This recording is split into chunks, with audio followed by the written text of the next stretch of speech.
साथियों नमस्कार। हाजिर हैं आज पुनः एक नए प्रेरक प्रसंग के साथ में, जिसका शीर्षक है मोर की शिकायत।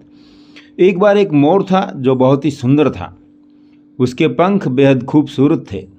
एक दिन खूब झमझम बारिश हुई और मोर नाचने लगा। नाचते हुए वह अपनी खूबसूरती को निहार रहा था, पर अचानक उसका ध्यान उसकी आवाज़ पर गया, जो कि बेहद बेसुरा और कठोर था। इस बात का एहसास होते ही वह बेहद उदास हो गया और उसकी आंखों में आंसू आ गए। तभी अचानक उसे एक कोयल गाती हुई सुनाई दी। कोयल की मधुर आवाज़ को सुनकर मोर को उसकी कमी का एक बार पुनः एहसास हुआ। वह सोचने लगा कि भगवान ने उसे सुंदरता तो दी है, पर बेसुरा क्यों बनाया। तभी एक देवी प्रकट हुई और उन्होंने मोर से पूछा, मोर तुम क्यों उदास हो। मोर ने देवी से अपनी कठोर आवाज़ के बारे में शिकायत की और उनसे पूछा, कोयल की आवाज़ इतनी मीठी है, पर मेरी क्यों नहीं, इसलिए मैं दुखी हूँ।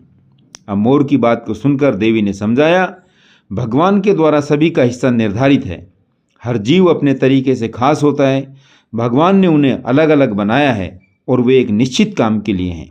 उन्होंने मोर को सुंदरता दी, शेर को ताकत दी, कोयल को मीठी आवाज़ दी है। हमें भगवान के दिए इन उपहारों का सम्मान करना चाहिए और जितना है उतने में ही खुश रहना चाहिए। देवी की बातों को सुनकर मोर समझ गया कि दूसरों से तुलना नहीं करनी चाहिए, बल्कि खुद के हुनर की सराहना करनी चाहिए और उसे और अधिक निखारना चाहिए। मोर उस दिन समझा कि हर व्यक्ति किसी न किसी तरह से यूनिक होता है।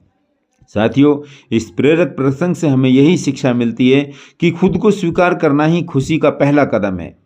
जो कुछ भी आपके पास नहीं है, उसके लिए दुखी होने के बजाय आपके पास जो है उसे स्वीकार करें। यही इस प्रेरक प्रसंग का मूल उद्देश्य है। जय हिंद, धन्यवाद, वंदे मातरम।